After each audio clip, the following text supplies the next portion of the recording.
이제 6단계로 가보겠습니다. 지금까지 20살 이전의 발달 단계를 다루었다고 하면 6단계부터는 성인으로서의 삶의 단계를 설명하고 있어요. 여러분은 지금 성인이실 테니까 이 단계들부터는 자신과 좀 더 연관이 깊기 때문에 흥미롭게 느끼실 수 있을 것 같습니다. 6단계는 나이로 보자면 만 18세부터 40세까지의 시기입니다. 0세부터 18세까지를 에릭슨은 5단계로 분류해서 세세하게 다룬 반면에 이제부터는 각 단계의 기간이 확 길어집니다. 에릭슨이 성인들보다 성장 단계에 있는 아이들을 더 중요하게 여겼던 것이라고 추측할 수가 있는 부분이죠. 실제로도 20세 이전까지의 성장 단계가 인생에서 훨씬 더 중요하다는 것이 여러 가지 증거들에 의해 지지되고 있기도 하고요. 이 시기는 한국에서라면 이제 고등학교를 졸업하고 대학을 들어가고 연애를 하고 취업을 한 다음 결혼하고 아이를 낳고 하나의 독립된 가정을 꾸리게 되어서 이제 부모로부터 많은 부면에서 독립하게 되는 그런 시기 아니겠어요? 아마 여러분도 이 단계에 속해 있을 거라고 생각을 합니다. 에릭슨은 이 시기의 핵심 특징을 친밀함을 주로 경험하게 되는지 아니면 외로움을 주로 느끼게 되는지로 보았어요. 연애하고 결혼하고 아이를 낳아 가정을 꾸리면서 그리고 이렇게 별탈 없이 잘 진행되었을 때에는 이 기간에 사람과의 친밀함을 느끼게 되는데 만약 이걸 잘 해내지 못하면 외롭게 살게 된다는 거예요. 여러분은 혹시 결혼을 하셨나요? 안 하셨을 것 같긴 한데 결혼하는 거 어려울 것 같죠? 네, 맞아요. 그게 어려우니까 3포 세대, 5포 세대와 같은 말들이 사회에서 회자되는 거 아니겠어요? 에릭슨에 따르면 이 시기의 사람들은 친밀함을 전반적으로 계속 느끼면서 살아갈 수 있어야 하는데 젊은이들이 친밀함을 느끼면서 살아가기 점점 힘들어지고 있다는 거예요. 경제적인 이유로 친밀한 관계를 포기하게 되는 젊은이들이 많은데요. 그래서 전반적으로 한국의 젊은이들은 외로움을 느끼면서 살아가고 있는 것 같습니다. 다음 7단계는 이제 만 40세에서 65세까지의 장년기에 해당하는 시기예요. 에릭슨은 이 시기에 사람에게 중요한 것은 뭔가 가치 있는 것을 생산할 수 있는지 여부라고 설명했어요. 자녀를 온전히 길러내는 시기이기도 하고요. 자녀들이 이제 독립을 하게 되죠. 여러분의 부모님도 이 시기의 나이대가 아니실까요? 여러분의 부모님을 생각해 보면서 이 단계를 고려해 보시면 좋을 것 같아요.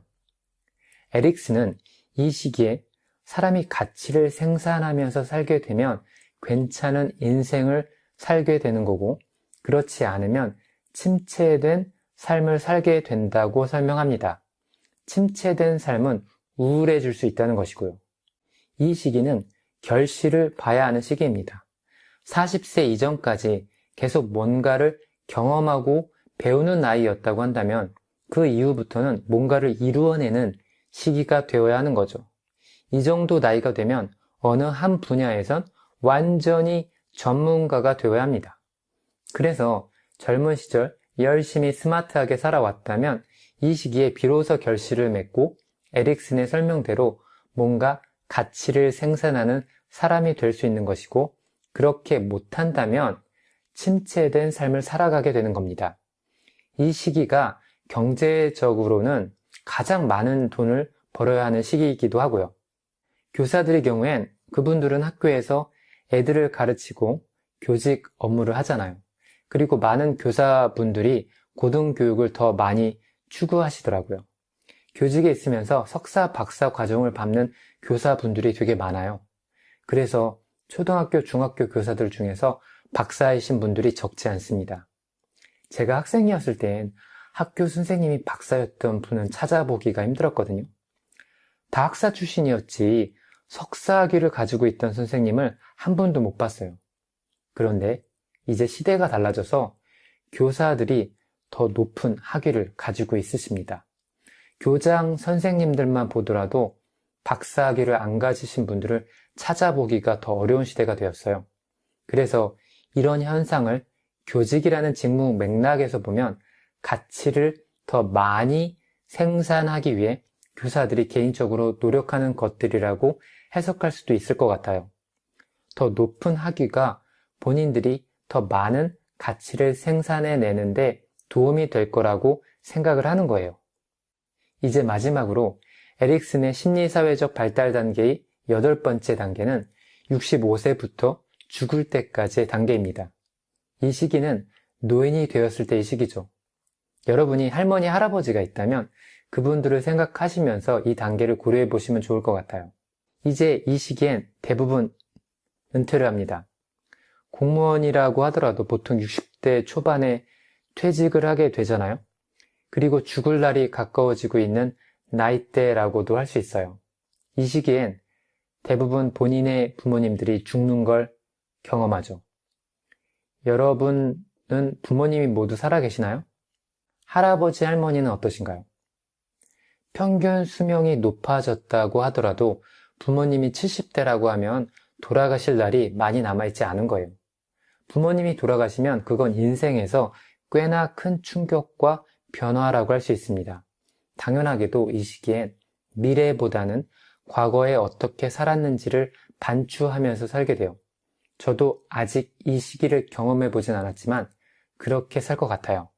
이 시기에 뭔가 재테크를 하거나 미래를 위한 투자에 신경을 쓰면서 살겠어요? 저희 장인어른, 장모님을 보더라도 지금 그분들이 70대거든요. 예전엔 돈을 많이 벌고 재테크도 신경 많이 쓰고 하셨는데 이제 이분들은 그런데 신경을 전혀 안 쓰고 사십니다. 그냥 현재 건강하게 행복하게 사는 데에 집중하고 있으시죠. 저도 나이가 그렇게 들게 되면 미래에 대해서는 별로 생각을 하지 않을 것 같아요. 과거에 어떻게 살았느냐가 더 중요하겠죠. 그땐 앞으로 살 날이 살아왔던 날들보다 훨씬 적을 테니까요. 그래서 지금까지 삶을 충실하게 뭔가 가치 있는 걸 이루어내면서 살지 못했다고 하면 앞으로의 인생 자체가 우울해지는 거예요. 얼마 남지 않는 삶이 절망스러워지는 거죠. 70대 나이가 뭔가 새로운 걸 시도할 수 있는 나이인가요? 아니잖아요. 저도 그 나이대가 되면 어떻게 살고 있을지가 무척 두렵기도 합니다. 아무쪼록 그땐 여러분과 저 모두 많은 성취를 이룬 상태에서 사람들과 친밀함을 느끼면서 살 수 있으면 좋겠다는 생각을 해봅니다.